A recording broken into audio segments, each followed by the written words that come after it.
ആറാം ക്ലാസ്സിലെ caskets of life ജീവൻ്റെ ചെപ്പുകൾ എന്ന ചാപ്റ്ററിലെ 50 മൾട്ടിപ്പിൾ ക്വസ്റ്റ്യൻ ആൻസർ ആണ് ഇവിടെ കൊടുത്തിരിക്കുന്നത്. Name the organisms that cannot be seen by naked eye. കണ്ണുകൊണ്ട് കാണാൻ കഴിയാത്ത ജീവികളെ വിളിക്കുന്ന പേരെന്ത്? Plants, animals, microscope, micro organisms. Answer micro organism. Second question, microorganism which cannot be seen by naked eye can be seen through. നമ്മുടെ കണ്ണുകൊണ്ട് കാണാൻ കഴിയാത്ത സൂക്ഷ്മജീവികളെ ഏത് ഉപകരണം ഉപയോഗിച്ചാണ് കാണാൻ കഴിയുക? Microscope, lens, mirror, eyes. Answer microscope. സൂക്ഷ്മജീവികളെ കാണാൻ ഉപയോഗിക്കുന്ന ഉപകരണമാണ് microscope. Third question, organism present in hay water. വൈക്കോൽ മുഖ്യ വെള്ളത്തിൽ കാണപ്പെടുന്ന സൂക്ഷ്മജീവികൾ ഏതൊക്കെയാണ്? Amoeba, paramecium, euglena, all of the above. Amoeba, paramecium, euglena ഈ സൂക്ഷ്മജീവികളൊക്കെ ഹേ വാട്ടറിൽ കാണാൻ പറ്റും. Fourth question, identify the picture. Options amoeba, paramecium, euglena, virus. താഴെ കാണുന്ന ചിത്രം ഏത് സൂക്ഷ്മജീവിയുടേതാണെന്ന് തിരിച്ചറിയുക. Answer amoeba. ഇത് അമീബയുടെ ചിത്രമാണ്. Identify the picture. Amoeba, paramecium, euglena. ഈ ചിത്രം ഏത് സൂക്ഷ്മജീവിയുടേതാണ്? ഈ ചിത്രം പാരമീസിയത്തിൻ്റേതാണ്. Identify the picture. Amoeba, paramecium, euglena. ഈ ചിത്രം ഏത് സൂക്ഷ്മജീവിയുടേതാണ്? ഇത് യൂഗ്ലീനയുടേതാണ്. Organisms are made up of bricks, cell, fibres, none of the above. സൂക്ഷ്മജീവികൾ എന്തുകൊണ്ടാണ് നിർമ്മിക്കപ്പെട്ടിരിക്കുന്നത്? സെൽ. സൂക്ഷ്മജീവികൾ മാത്രമല്ല, ഭൂമിയിലെ എല്ലാ ജീവികളും നിർമ്മിക്കപ്പെട്ടിരിക്കുന്നത് കോശങ്ങൾ കൊണ്ടാണ്. How many cells presence in the human body. മനുഷ്യ ശരീരത്തിൽ എത്ര കോശങ്ങളുണ്ട്? 100, 1000, 10,000, മില്യൺ. Answer million. മനുഷ്യ ശരീരത്തിൽ കോടിക്കണക്കിന് കോശങ്ങളുണ്ട്. The small unit of the body is called. Options tissue, organisms, cell, none of the above. എല്ലാ ജീവശരീരവും നിർമ്മിക്കപ്പെട്ടിരിക്കുന്ന എന്താണ്? ചെറിയ ചെറിയ യൂണിറ്റ്സ് ഉപയോഗിച്ചിട്ടാണ്. ഈ ചെറിയ യൂണിറ്റിനെ നമ്മൾ വിളിക്കുന്ന പേരാണ് സെൽ അഥവാ കോശങ്ങൾ. Cell is the basic unit of life. Organisms with only one cell is called unicellular, multicellular, none of the above. യുടെ ശരീരം നിർമ്മിക്കപ്പെട്ടിരിക്കുന്നത് കോശങ്ങൾ കൊണ്ടാണെന്ന് നമ്മൾ പറഞ്ഞു. ഈ കോശങ്ങൾ തന്നെ രണ്ടായി ഡിവൈഡ് ചെയ്തിട്ടുണ്ട്. അതിൽ ഒരു കോശം മാത്രമുള്ള ജീവികളെ വിളിക്കുന്ന പേരാണ് unicellular organisms. From the following pick out odd one. താഴെ കൊടുത്തിരിക്കുന്ന ഓപ്ഷനിൽ വ്യത്യസ്തമായ ഒന്നുണ്ട്, അതിനെ കണ്ടുപിടിക്കാനാണ് പറഞ്ഞത്. ഏതൊക്കെയാണ് option? Plants, amoeba, paramecium, euglena. ഈ ഓപ്ഷനിൽ നിന്ന് തന്നെ നമുക്കറിയാം അമീബ, പാരമീസിയം, യൂഗ്ലീനയൊക്കെ എന്താണ്? യൂണിസെല്ലുലാർ ഓർഗാനിസം ആണ്. Only one cell. The organisms with more than one cell in their body are called.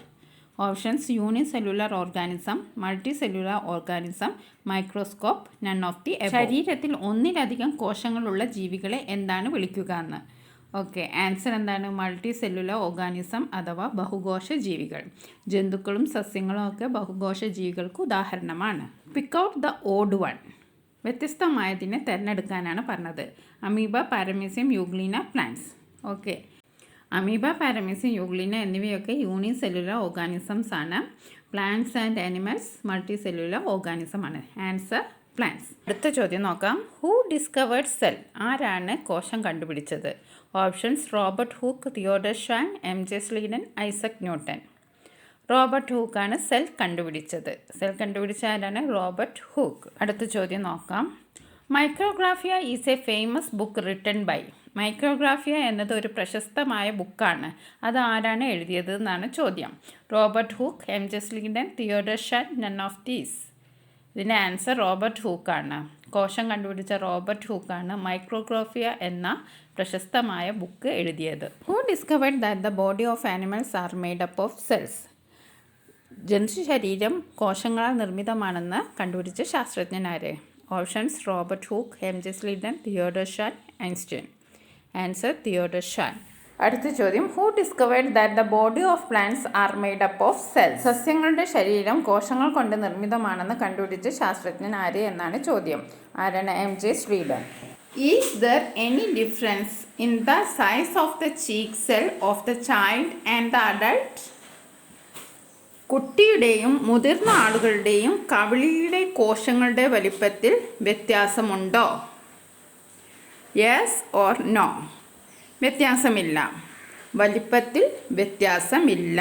ഒരു മുതിർന്ന ആളുടെയും ഒരു ചെറിയ കുട്ടിയുടെയും കോശങ്ങളുടെ വലിപ്പത്തിൽ വ്യത്യാസമില്ല, മറിച്ച് അവയുടെ എണ്ണത്തിലാണ് വ്യത്യാസം. അടുത്ത ചോദ്യം നോക്കാം. How does the body grow without bringing any change in the size of the cell? കോശങ്ങളുടെ വലിപ്പം വ്യത്യാസപ്പെടാതെ എങ്ങനെയാണ് ഒരാളുടെ ശരീരം വലുതാവുന്നത്? First option, size of the cell increases. സെല്ലിൻ്റെ വലിപ്പം വർദ്ധിക്കുന്നു. Second option, number of the cell increases. സെല്ലിൻ്റെ എണ്ണം വർദ്ധിക്കുന്നു. Third option, none of the above. ഇതൊന്നുമല്ല. ഇത് കറക്റ്റ് ആൻസർ എന്താണ്? നമ്മൾ പല പ്രാവശ്യം പറഞ്ഞു, number of the cell increases. കോശങ്ങളുടെ വലിപ്പമല്ല, അവയുടെ എണ്ണമാണ് വർദ്ധിക്കുന്നത്. ഒരു മനുഷ്യൻ വലുതാവുന്നതിനനുസരിച്ച് കോശങ്ങളുടെ എണ്ണം വർദ്ധിച്ചു വരുന്നു. The number of cell increases. അടുത്ത ചോദ്യം ഏതാണെന്ന് നോക്കാം. Is the shape of all the cells in human body the same as that of cheek cell? കവിൾ കോശങ്ങളുടെ പോലെ തന്നെയാണോ ഒരു മനുഷ്യ ശരീരത്തിലെ എല്ലാ കോശങ്ങളും ഒരുപോലെ തന്നെയാണോ എന്നാണ് ചോദ്യം. Option, same, not same, none of the above. ഒരുപോലെയാണോ? അല്ല. മനുഷ്യ ശരീരത്തിലെ എല്ലാ കോശങ്ങളും വ്യത്യസ്തങ്ങളാണ്. അതിൻ്റെ ഘടനയിൽ വ്യത്യാസമാണ്, ഷേപ്പിൽ വ്യത്യാസമാണ്, സൈസിൽ വ്യത്യാസമാണ്. There are different type of cells in multi cellular organisms. ബഹുകോശ ജീവികൾ, മനുഷ്യനെ പോലെയുള്ള ബഹുകോശ ജീവികളിൽ പലതരത്തിലുള്ള സെൽസ് ഉണ്ട്, പലതരത്തിലുള്ള കോശങ്ങൾ ഉണ്ട്. അടുത്ത ചോദ്യം നോക്കാം. Identify the cell and write. Options, cheek cell, nerve cell, blood cell, neuron. ചിത്രത്തിൽ കൊടുത്തിരിക്കുന്ന കോശം ഏതിൻ്റേതാണെന്ന് തിരിച്ചറിയുക. Answer, blood cell. ചിത്രത്തിൽ കാണുന്നത് ബ്ലഡ് സെൽ ആണ്. Identify the cell and write. Cheek cell, nerve cell, blood cell, neuron. ഏത് കോശത്തിൻ്റെ ചിത്രമാണെന്ന് തിരിച്ചറിയുക. Answer, cheek cell. ഈ ചിത്രം കവിൾ കോശത്തിൻ്റേതാണ്. അടുത്ത ചോദ്യം. Identify the cell and write. Cheek cell, nerve cell, blood cell, neuron. ചിത്രത്തിൽ കാണുന്നത് ആദ്യത്തേത് മസിൽ സെല്ലിൻ്റേതാണ്, രണ്ടാമത്തേത് ന്യൂറോൺ ആണ്.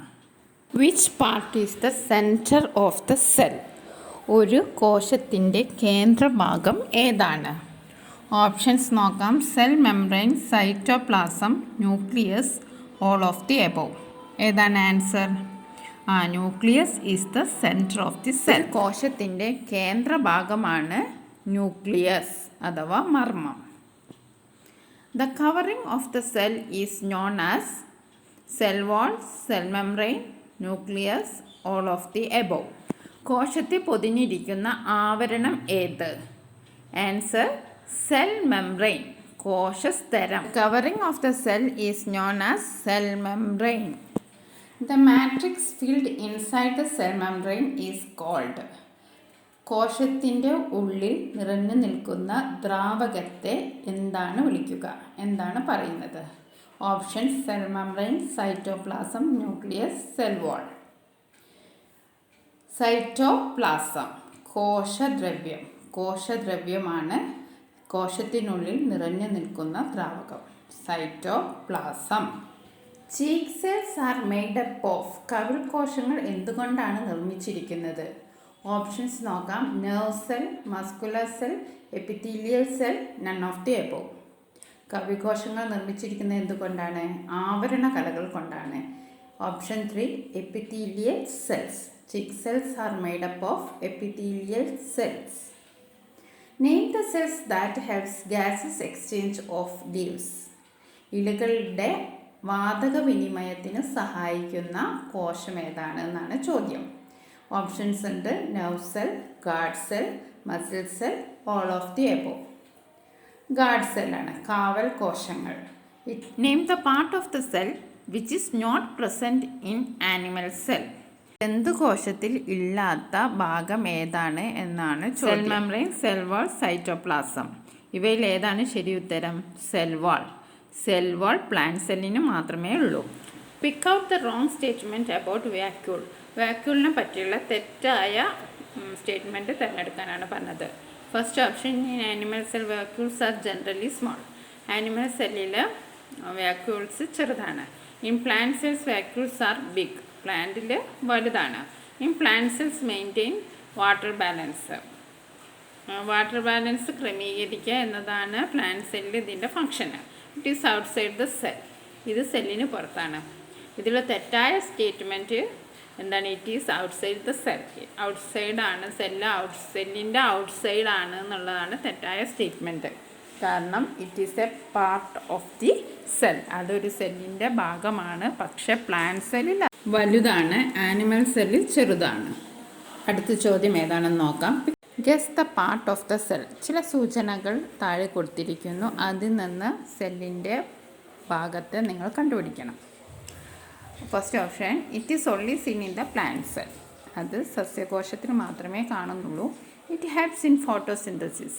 അത് ഫോട്ടോസിന്തസിസിന് സഹായിക്കുന്നു, പ്രകാശ സംശ്ലേഷണത്തിന് സഹായിക്കുന്നു.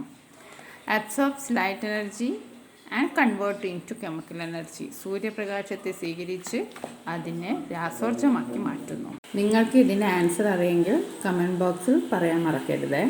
നിങ്ങൾക്ക് ഈ ചാനൽ ഇഷ്ടമായെങ്കിൽ സബ്സ്ക്രൈബ് ചെയ്ത് സപ്പോർട്ട് ചെയ്യാൻ മറക്കരുത്. 6ാം ക്ലാസ്സിലെ പഠന പ്രവർത്തനമായ എല്ലാ വീഡിയോകളും ലഭ്യമാണ്.